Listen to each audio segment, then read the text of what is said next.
یہ جو دن چل رہے ہیں وہ ہمارے ہاں ہمارے حکمران کہتے ہیں مزید سخت فیصلے کرنے پڑیں گے۔ وہ میں نے کہا تمہارے لیے تو آسان ہے، اس لیے کہ تم تو جس دفتر میں بیٹھ کے فیصلہ کرتے ہو اس کی تو بتی کوئی نہیں جاتی، تمہیں کیا پتا ہو، وہاں تو اے سی بھی 1 منٹ کے لیے بند نہیں ہوتا۔ یہ تو اس سے پوچھو باپ سے کہ جو عید سے پہلے اپنی بیوی سے مشورہ کر رہا ہے کہ عید آ گئی ہے، اگر بیٹی کے گھر کپڑے نہ بھیجے تو اس کی ساس باتیں کرے گی۔ یہ چھوٹی عید گزری تھی نا، تو ہمارے ہاں کچھ لوگ سمجھتے ہیں کہ سخاوت صرف رمضان میں ہی کرنی ہے، اور رمضان میں ثواب زیادہ ہے، ورنہ راشن ونڈن والے لوگ کو عیدوں بعد بھی بھوک لگ دیجئے، عید کے بعد بھی اسی طرح ہی غریب کے ساتھ پیٹ ہوتا ہے، لیکن توجہ نہیں۔ ایک تو ذوق علم پیدا کریں، ہم نے اس عید پہ کوشش کرنی ہے کہ ہماری گلی میں، ہمارے محلے میں، ہمارے دائیں بائیں تھوڑا سفر کریں، بچوں کو دیکھیں، سرکاری سکول سے نکلتے بچوں کو دیکھیں، مساجد مدارس سے نکلتے بچوں کو دیکھیں، ہم نہ ایک ایک دو دو کا ساتھ دیں۔ یہ جتنی سیاسی جماعتیں کام کر رہی ہیں، جن کی حکومت تھی، جن کی ہے، پتہ نہیں کل کس کی آئے گی، میں تو ذاتی طور پر ان سے پورا مایوس ہوں۔ مجھے تو نہیں لگتا کہ جتنے لوگ آج تک حکومت کر چکے ہیں، بار بار آتے ہیں یا پچھلی حکومت گئی ہے، ان کے پاس کوئی پلان ہی نہیں ہے۔ یہ تو بیچارے ایک دوسرے کی ٹانگیں کھینچنے کے علاوہ نہ کچھ کر سکے ہیں، نہ امید ہے کچھ کریں گے۔ لیکن غریب کی تکلیف بڑھ گئی ہے۔ میرے پاس 20 لوگ آتے ہیں، آتے تو وہ دعا کا کہنے ہیں، آتے تو صرف یہ بتانے ہیں کہ اس مشکل میں ہوں دعا کرنا، لیکن دوستو لوگوں کی باتیں سن کے بڑی تکلیف ہوتی ہے۔ ہم کیا کسی کی مدد کر سکتے ہیں؟ ہمارے لیے تو مدارس چلانے مشکل ہیں، لیکن لوگ اذیت کا شکار ہیں، ذہنی کرب کے نیچے لوگ آ گئے، اتنی بڑی اذیتیں کھڑی کر دی گئی ہیں۔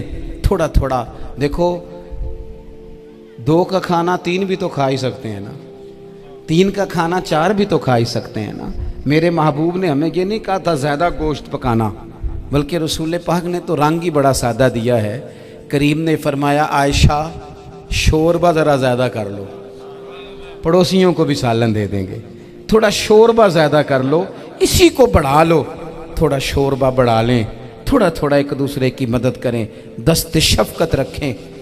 گلیوں میں سنسان لوگ، اب تو لوگ ایک دوسرے سے دکھ بھی نہیں کہتے، وہ کہتے ہیں دینا کسی نے ہے کچھ نہیں، اور تماشا الگ سے بن جائے گا۔ دوستو ہم نے خود ایک دوسرے کا ہاتھ بٹانا ہے۔ جو لوگ صاحب ثروت ہیں، دیکھو ایک ہی باپ کی اولاد ہوتی ہے، ایک کو اللہ بڑا نواز دیتا ہے، 2-3 کمزور رہ جاتے ہیں، اس کو چاہیے وہ دوسروں پہ دست شفقت رکھے۔ ایک گلی میں سارے لوگ ایک ہی قبیلے کے، ایک ہی علاقے کے، ایک آگے نکل گیا ہے، اسے چاہیے وہ دوسروں کا خیال کرے۔ عزیز بھائیوں، ہم نے اس کمر توڑ مہنگائی کے دور میں، تقریر تو میں کر رہا ہوں، یہ کسی اور نے کیسے شروع کر دی؟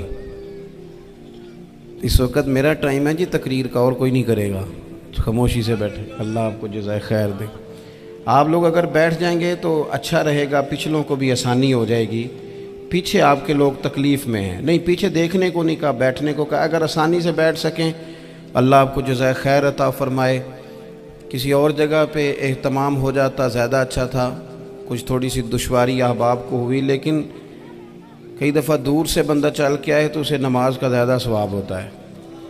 تو آپ تھوڑا سا، ہمارا گفتگو کا وقت ہے، لمبا نہیں، آپ اگر اطمینان سے بیٹھ جائیں گے تو 2-4 باتیں اپنی بساط کے مطابق عرض کرنے کی کوشش کروں گا، اللہ توفیق عطا فرمائے۔ سب سے پہلی بات تو یہ ہے کہ یہ دستار فضیلت ہے طلباء کا۔ علم کا لغوی معنی جاننے کے ہوتے ہیں۔ علم حاصل کیا جاتا ہے کسی چیز کی معرفت کو حاصل کرنے کے لیے۔ جب ہم کوئی علم حاصل کرتے ہیں تو ہم یہ چاہتے ہیں کہ ہمیں اس چیز کے نفع اور نقصان کا پتہ چل جائے، اور جب ہم دینی علم حاصل کرتے ہیں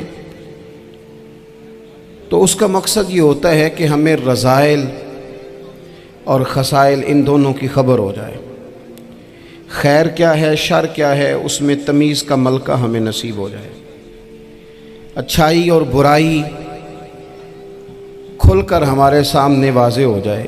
یہ مقصود ہوتا ہے علم سے۔ علم سے، تعلیم سے مقصد زیادہ باتیں کرنا نہیں ہوتا۔ ایک آدمی بہت زیادہ باتیں کرتا ہے تو شاید بڑا عالم ہے، ایک شخص بہت زیادہ گفتگو کرتا ہے تو اس کے پاس معلومات زیادہ، ایسا نہیں، بلکہ حضرت عبداللہ ابن مسعود رضی اللہ تعالیٰ عنہ سے جب کسی نے پوچھا تھا کہ بڑا عالم کون ہوتا ہے، تو آپ فرمانے لگے جو رب سے زیادہ ڈرے وہ بڑا عالم ہے۔ اور دلیل انہوں نے یہ دی کہ اللہ کریم نے قرآن مجید میں فرمایا ہے کہ انما یخشی اللہ من عبادہ العلماء، اللہ کے بندوں میں سے جو عالم ہیں وہ رب سے ڈرتے ہیں۔ تو دینی تعلیم، اس کی معلومات حاصل کرنے کی کوشش کریں، صحیح کریں۔ قرآن مجید کی ایک آیہ کریمہ کا کچھ حصہ جو میں نے تلاوت کیا، اس میں اللہ کریم نے فرمایا اپنے محبوب سے، کہا وَقُلْ رَبِّ زِدْنِی عِلْمًا، اے محبوب آپ میری بارگاہ میں یہ دعا مانگیں، آپ یہ عرض کریں کہ اے رب میرے علم میں اضافہ کر دے، اے مالک میرے علم میں اضافہ کر دے۔ بہت ساری چیزیں ایسی ہوتی ہیں جن کی زیادتی ٹھیک نہیں ہوتی، وہ زیادہ ہو جائیں تو نقصان کرتی ہیں، لیکن علم ایک ایسی چیز ہے کہ جس کے بارے میں رب کریم نے کہا کہ محبوب آپ دعا مانگیں کہ آپ کو زیادہ علم دیا جائے۔ اور پھر علم ایک ایسی چیز ہے کہ کوئی بھی آدمی یہ دعویٰ نہ کرے کہ میں نے بڑا حاصل کر لیا ہے، میری اب تکمیل ہو گئی ہے، میں اب مکمل ہو گیا ہوں۔ جن کو اللہ نے غیب کے خزانوں کی کنجیاں دی ہیں نا، ان سے بھی رب کریم نے کہا ہے کہ محبوب آپ دعا کریں کہ مالک میرے علم میں اضافہ کر دے۔ تو جب وہاں تک یہ بات ہے تو پھر عام آدمی کو بھی چاہیے کہ وہ اپنی معلومات میں اضافے کا شوق پیدا کرے۔ اور تیسری بات یہ کہ جو حضور کے علم شریف پر بات کرتے ہیں وہ بھی اس آیت سے سیکھیں کہ حضور کا علم تو ہر روز رب اس میں اضافہ فرما رہا ہے، تو ہر روز اضافہ ہو رہا ہے۔ وَلَلْآخِرَةُ خَيْرٌ لَكَ مِنَ الْأُولَىٰ، ہر روز ترقی ہو رہی ہے حضور کے علم شریف کی بھی۔ تو ہمارے ہاں زیادہ تر لوگ بات اس لیے سیکھتے ہیں کہ میں کوئی کہیں سے مسئلہ سیکھوں گا پھر جا کے اپنی مسجد کے امام کو تنگ کروں گا کہ وہاں تو میں یہ سن کے آیا ہوں تو یہاں یہ کام کیوں نہیں ہوتا۔ میں کوئی بات سیکھوں گا تو پھر میں اس سے بحث کا دروازہ کھولوں گا۔ علم کا مطلب ہی اپنے آپ کو سنوارنا ہے۔ معلومات حاصل کرنے کا مطلب یہ کہ آپ کے عمل میں پختگی آئے، آپ کے کردار میں پختگی آئے، آپ نے جو سیکھا ہے آپ اس کے مطابق اپنے آپ کو ڈھالیں۔ مسلم شریف میں موجود ہے، نبی پاک صلی اللہ علیہ وسلم نے دعا مانگی ہے، اے اللہ میں اس علم سے تیری پناہ مانگتا ہوں جو علم تو ہو پر نفع والا نہ ہو۔ جس بندے کے علم نے اسے نفع نہیں دیا، وہ کچھ سیکھ نہیں سکا اس سے، تو اس کا علم کسی کو کیا نفع دے گا؟ جب خود سے اس نے، اور صوفیہ کرام تو فرماتے ہیں کہ جو لوگ بڑی معلومات حاصل کر لیں، بڑی باتیں سیکھ لیں، پنچایت میں کسی کو بولنے نہ دیں، گھر میں کسی کو بولنے نہ دیں، بہت سارے لوگ تو علماء کو بھی مشورہ دیتے ہیں، بڑی باتیں کرے لیکن عمل کے لحاظ سے بندہ زیرو ہو تو اہل دل فرماتے ہیں اس کی صحبت سے بچو۔ اسے بڑا پتہ ہے، بڑی باتیں آتی ہیں، بڑی باتیں کرتا ہے، لیکن گفتگو کی حد تک تو بہت بڑا ہے، عمل کے معاملے میں صفر ہے۔ بہت سارے لوگ مسجد کے حجرے میں میٹنگ ہو رہی ہوتی ہے اور وہ لمبی دلیلیں اور مشورے دے رہے ہوتے ہیں، نماز کا ٹائم آ جائے تو اٹھ کے چلے جاتے ہیں، کہتے ہیں میں اپنے محلے دی مسیتیں پڑھنی ہیں۔ کئیوں کو کام یاد آ جاتا ہے۔ فرمایا کہ شخص کے پاس معلومات بڑی ہوں لیکن عمل کے معاملے میں بندہ زیرو ہو تو اسے بچنا کیوں؟ اس لیے کہ اگر پڑھا لکھا آدمی بے عمل ہونا تو وہ اپنی بے عملی پر بھی دلیلیں پیش کرتا ہے۔ وہ کہتا ہے میں یہ کام نہیں کرتا تو یہ میرے پاس دلیل ہے، وہ تو بے عملی کو بھی مزین کر دے گا معاذ اللہ۔ تو دینی تعلیم ایک تو حاصل اس لیے کریں کہ ہم نے اپنے آپ کو سنوارنا ہے، اور دوسرا علم کا شوق طبیعت میں ہو۔ دیکھیں نا، اللہ کے حبیب صلی اللہ علیہ وسلم نے فرمایا ہے کہ جو علم کے رستے پہ چل پڑا وہ جنت کے رستے پہ چل پڑا ہے۔ جمعوں میں، محفلوں میں کانوں کے ذائقے کے لیے نہ آئیں، اس لیے آئیں کہ میرے علم میں، میرے عمل میں یہ کوئی اضافے کی بات بنے گی، میں کوئی نصیحت حاصل کروں گا تو میرے دل کا زنگ اترے گا۔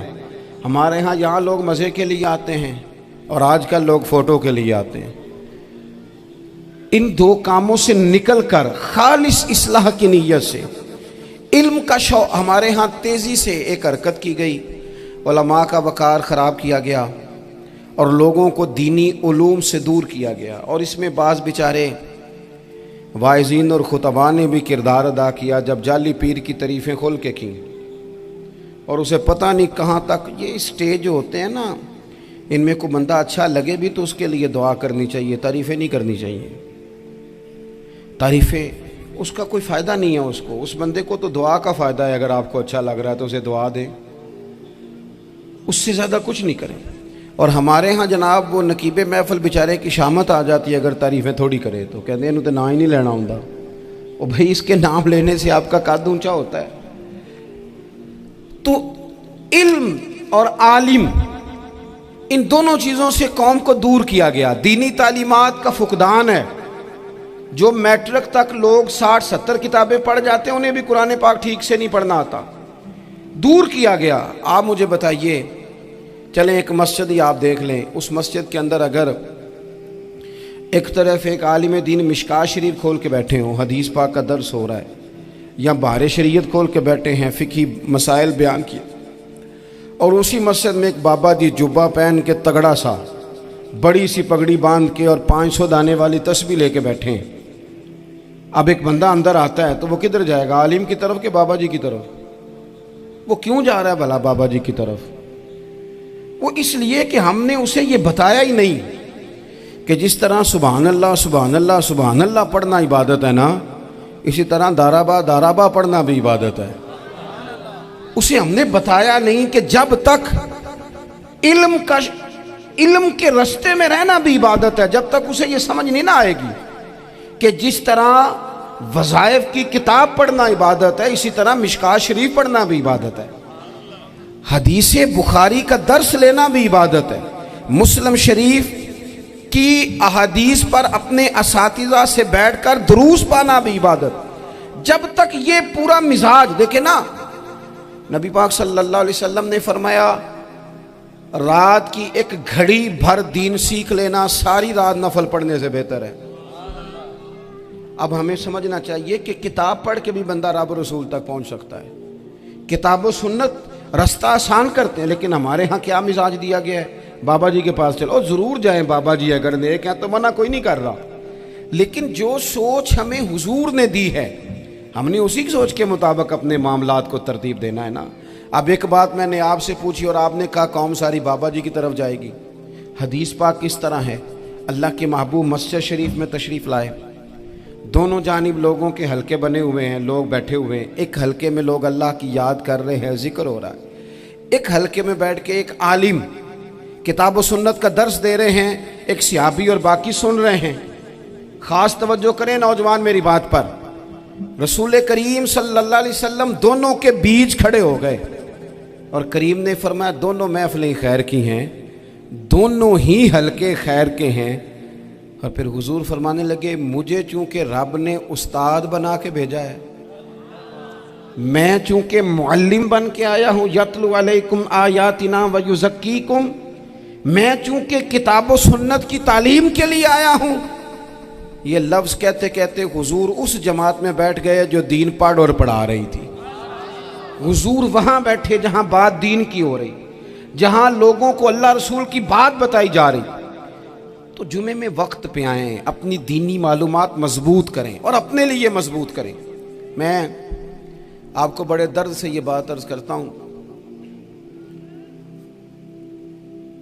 اگر دن میں 100 لوگ مسئلہ پوچھتے ہیں نا شریعت کا، تو ان میں 95 لوگ وہ ہوتے ہیں جو طلاق کا مسئلہ پوچھتے ہیں۔ والد صاحب نے، بیٹی کے والد صاحب نے 2 مہینے پہلے آرڈر دیا ہوتا ہے فرنیچر کا، بیٹے کی شادی ہو تو مہینہ پہلے شیروانی والے کو بھی کہنا پڑتا ہے، گاڑیاں بک کرانی پڑتی ہیں، میرج ہال بک، یہ سارے لوازمات ہم کرتے ہیں، سارا کچھ کیا، گاڑی سے گھر بسنا ہے، میرج ہال سے بسنا ہے، فرنیچر سے بسنا ہے، ہم نے سارا کچھ ان کو بتایا، لیکن کاش 2 گھنٹے بچی کسی معلمہ کے پاس جاتی، بچہ کسی استاد کے پاس جاتا، نکاح طلاق کے مسئلے بھی سیکھتے۔ میں دعوے سے کہتا ہوں اگر ہمیں پتہ چل جائے کہ 3 طلاقیں اکٹھی نہیں دینی چاہیے، کیونکہ دے دیں تو ہو جاتی ہیں، اگر ہمیں سمجھ آ جائے کہ نہیں دینی چاہیے، یہ مسئلہ بیان ہو، اور یہ والے مسئلے ہم محفلوں میں بھی نہیں بیان کر سکتے، اس لیے کہ لوگ کہیں گے مسئلہ تو وہ بیان کریں گے، اس پہ نعرے لگیں گے، آپ قوم کو یہ کیا بتا رہے ہیں، یہ تو چھوٹا عالم بتاتا ہے معاذ اللہ اس طرح کی باتیں، تو بڑی بڑی کوئی نقطے کی بات بتائیں۔ اور اس طرح ہمارے ہاں وہ 1 گھنٹہ پہلے نہیں کہتے تگڑے ہو جو میں جملہ دینے لگا، وہ پتہ نہیں جملہ آ رہا ہے کہ ایٹم بم آ رہا ہے، تیار ہو جاؤ، جو میرا جملہ ضائع نہ کرنا، ادھر بھاگ کے چلا گیا ادھر بھاگ کے آ جاؤ، اللہ جانے وہ جس طرح کبھی لگتا ہے نا پٹاری سے، اللہ جانے کیا نکلے گا، میں جملہ دینے لگا ہوں۔ تو میں کہتا ہوں تو آرام سے بیٹھ کے بھی جملہ دے دے، تیرے جملے سے کیا نکلے گا، اور تو جملہ نہ دے ہمیں کوئی آیت دے، تو جملہ چھوڑ ہمیں کوئی حدیث پاک سنا۔ یعنی ہر نقیب، ہر خطیب، ہر نعت خواہ اٹھ کے کہتا ہے سارا قرآن ہی حضور کی تعریف ہے۔ اور بھئی اگر سارا قرآن حضور کی تعریف ہے تو چند آیتیں پڑھ دے پھر تو بھی، تو نے پڑھی تو ایک بھی نہیں اور تو کہتا جا رہا ہے سارا قرآن ہی حضور کی تعریف ہے۔ یہ والی تعریف بھی تو سنانا قوم کو، جو یہ بچے ان کے استاد انہیں سکھا رہے ہیں اور یہ سیکھ رہے ہیں، اس طرف بھی تو سفر کریں۔ تو میرے عزیز، اگر لوگوں کو مسائل کا پتہ چلے تو سینکڑوں گھر بچ جائیں تباہ ہونے سے، بڑے بڑے گھر بچ جائیں، لیکن مسائل نہیں آتے۔ میرے پاس مسئلہ پوچھنے کے لیے کچھ لوگ آ گئے، تو 4-5 سال کا بچہ بھی تھا جس کے والد نے غصے میں اپنی بیوی کو 3 طلاقیں دی تھی، تو چھوٹا سا بچہ، کپڑے بھی پھٹے پرانے، اور حالت بتا رہی تھی کہ غریبی ہے۔ تو جب میں نے مسئلہ بتایا کہ 3 طلاقیں ہو گئی ہیں تو واپس جانے لگے، تو بچہ مجھ سے کہتا ہے، دیہاتی آدمی تو کہنے لگا مولوی صاحب میری اماں تے نانی کہنی اسن پوچھ کے آئیں آپ کہ ہن اسی لہدا لہدا ہی رہنا ہے۔ تو اس بچے کی نونہال کی وہ کیفیت دیکھی تو میں رو پڑا۔ میں نے کہا یار یہ بچہ بیچارہ ماں باپ کے ہوتے ہوئے یہ یتیموں جیسی زندگی گزارے گا کیونکہ باپ نے طلاق دے دی، کس طرح؟ مسائل نہیں بتائے لوگوں کو، تعلیم سے آگاہی نہیں کیا۔ اور اس میں بہت بڑا ظلم ہے ان لوگوں کا بھی جو جنازے پہ کھڑے ہو کے تو کہہ دیتے ہیں، میری طرح کے لوگ اچھے علماء کی بات نہیں کرتا، وہ کہہ دیتے ہیں دیکھو جن لوگوں کو جنازہ نہیں آتا، بھئی آپ نے کس دن عشاء کے بعد کلاس لگائی تھی جنازہ سکھانے کی؟ یہ تو آپ نے کہہ دیا لوگوں کو قرآن جی ٹھیک نہیں آتا، تو یہاں تو بیچاری بیبیاں جن کو صحیح پڑھنا نہیں آتا وہ مشن بنا لیتی ہیں کہ میں نے اتنے 100 کو قرآن پاک پڑھانا ہے، بیوہ ہو گئی ہوں، طلاق یافتہ ہو گئی ہوں، ساری زندگی قرآن پڑھاؤں گی۔ ہم کیوں یہ مشن نہیں بناتے؟ کیوں اس طرف سفر نہیں کرتے؟ ایک تو دینی معلومات میں، دینی علوم میں اپنے آپ کو لگائیں اور ذوق پیدا کریں کہ جو چیزیں مجھے نہیں آتی میں نے وہ سیکھنی ہے، جو معاملات مجھے نہیں آتے میں نے ان کی طرف سفر کرنا ہے۔ ایک تو اپنا یہ مزاج بنائیں، اور جب آپ دینی علوم سیکھتے ہیں تو پتہ ہے کون سا منظر قائم ہوتا ہے؟ منظر وہ بنتا ہے کہ حضرت ابو ہریرہ بھی دین سیکھا کرتے تھے، حضرت عبداللہ ابن عمر بھی اصحاب صفہ میں رہا کرتے تھے، حضرت انس بن مالک بھی رہا کرتے تھے، اور ایسا منظر بنتا ہے کہ حضرت سیدہ خدیجہ الکبریٰ رضی اللہ تعالیٰ عنہ فرماتی ہیں سیدہ فاطمہ حضور کی گود میں بیٹھی ہوتی تھی اور نبی پاک سے باتیں پوچھتی تھی اور حضور انہیں بتا رہے ہوتے تھے۔ سیدہ عائشہ حضور سے دین کی باتیں پوچھتی۔ چوتھا حصہ ہماری فقہ کے اصول حضرت فاطمہ کی، حضرت عائشہ صدیقہ کی مرویات پر مبنی ہیں۔ اگر ہماری بچیاں چھوڑ دیں ڈائجسٹ پڑھنا، چھوڑ دیں ادھر ادھر کی مووی دیکھنا اور وہ کتاب و سنت پر آ جائیں تو بہت سارے مسائل ایسے ہیں جو الجھنے سے پہلے ہی سلجھے ہوئے ہوں۔ دینی تعلیم کا مزاج اور ذوق۔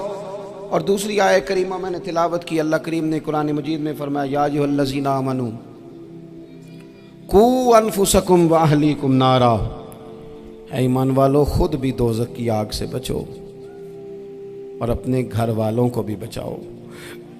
او والد، وہ ماں جو بچوں کو بھوک سے بچانے کے لیے محنت کرتی ہے، ان کو مایوسی سے بہت سارے ماں باپ ایسے ہوتے ہیں جن کے پاس کپڑے لینے کے پیسے نہیں ہوتے عید پہ۔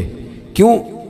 اذان شروع ہوگی جی، اذان سنیں جی۔ بھائی جس طرح ہم اپنے بچوں کو دیکھیں، بہت سارے ماں باپ کے پاس گنجائش نہیں ہوتی، لیکن اس نیت سے کہ بچوں کے دل ٹوٹ جائیں گے، عید پہ کیسے گزارا کریں گے، مشکل سے بھی کپڑے خرید کے دیتے، اس طرح ہم اپنے بچوں کو بھوک سے، پیاس سے، مایوسی سے بچاتے ہیں، اس طرح ہمارے رب نے ہمارے ذمے لگایا ہے کہ تم اپنے بچوں کو کوشش کرو دوزخ کی آگ سے بچانے کی۔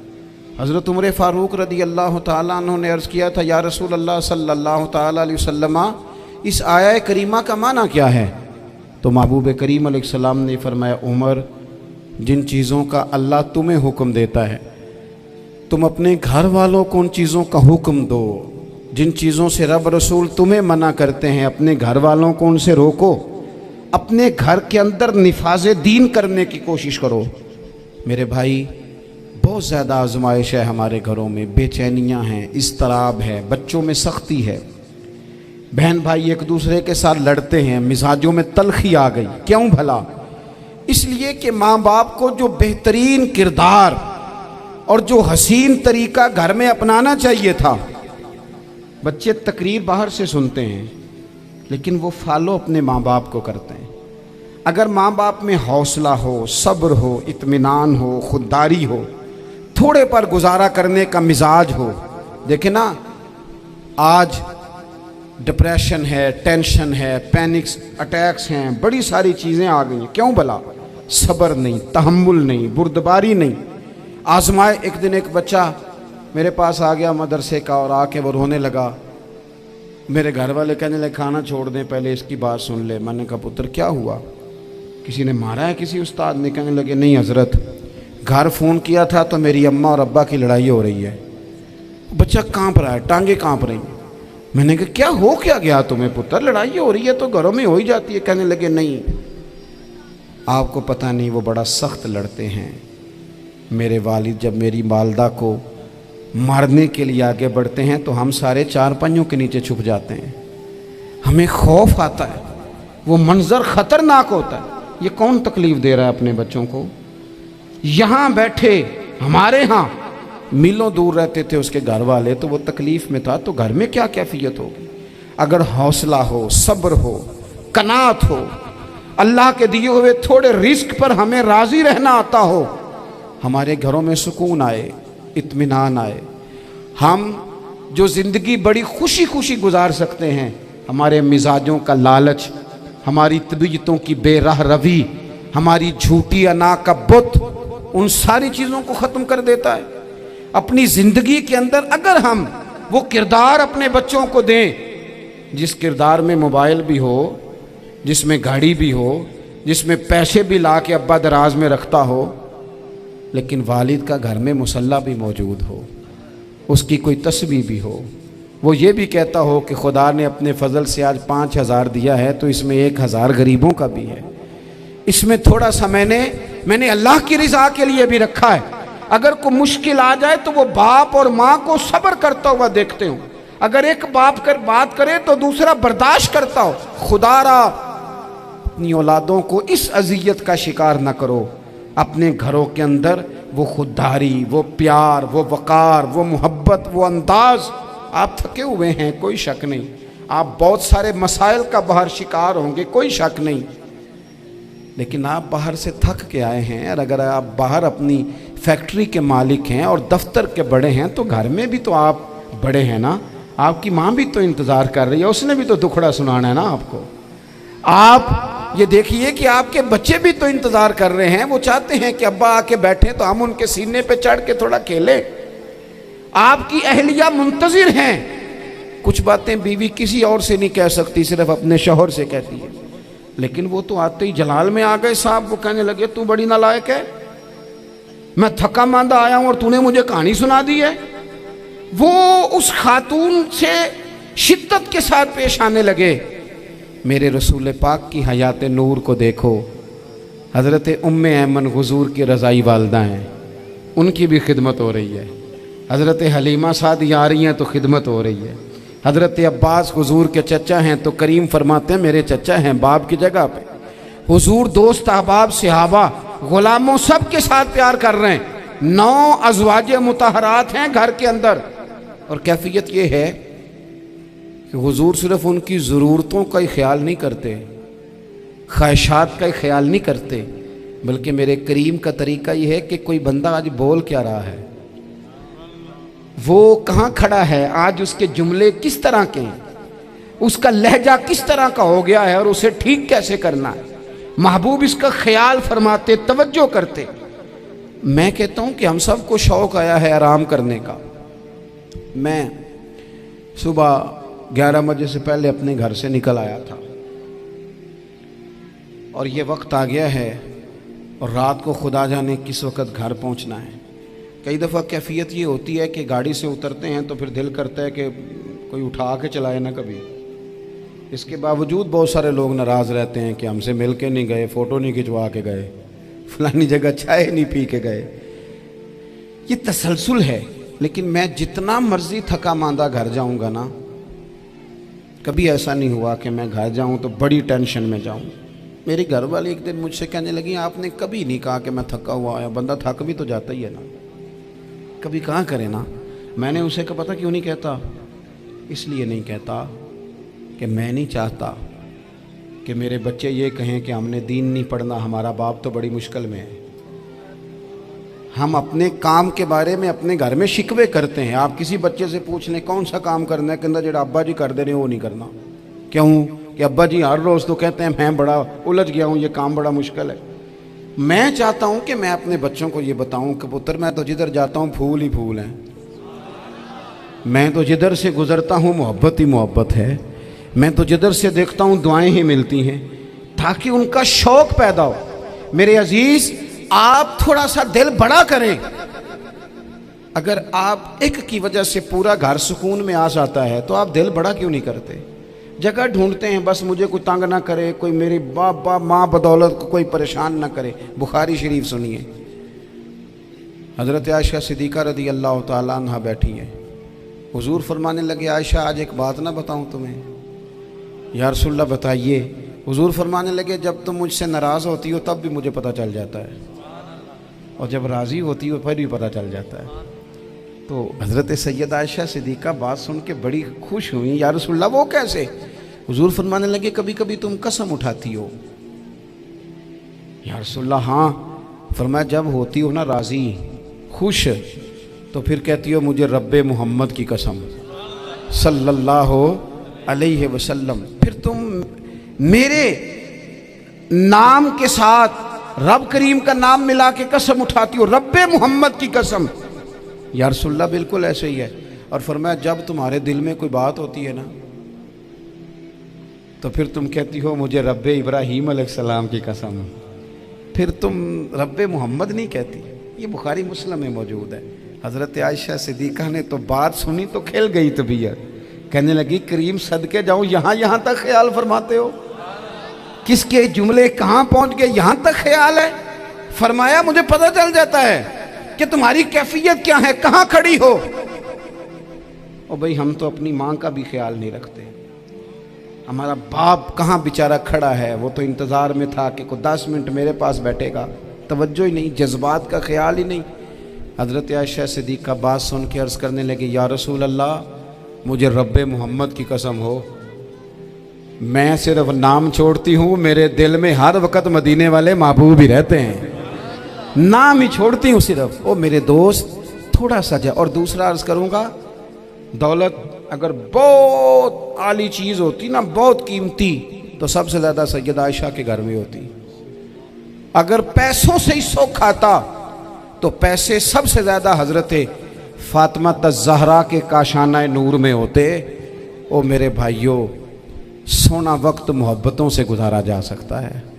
او بھائی، میں نے تو اپنے گھر میں یہ دیکھا کہ میرے والد صاحب گرمی آتی تو فرماتے او لو بھائی تانوں پرواہ نہیں، میں تواڈے پڑھولے چ دانے پا دیتے نے تے تواڈی ماں نے مرتبان چ اچار پا دیتا ہے، لو اب تمہیں کہیں جانے کی ضرورت نہیں پڑے گی۔ اس پہ بھی وقت بڑا اچھا گزرتا تھا، اس پہ بھی ٹائم بڑا اچھا۔ 6 کھانے کھا کے بچے نخرے کر رہے ہیں۔ میں نے اپنے والد صاحب سے ایک دن کہا، میں کہ ابا جی تانوں پسند کی ہے؟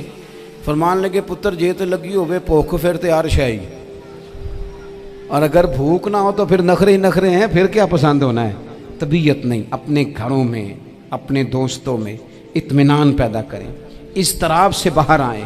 اور ایک بات اور عرض کرنی ہے، یاد رکھنا تقریر باہر چلتی ہے، گھر میں نہیں چلتی۔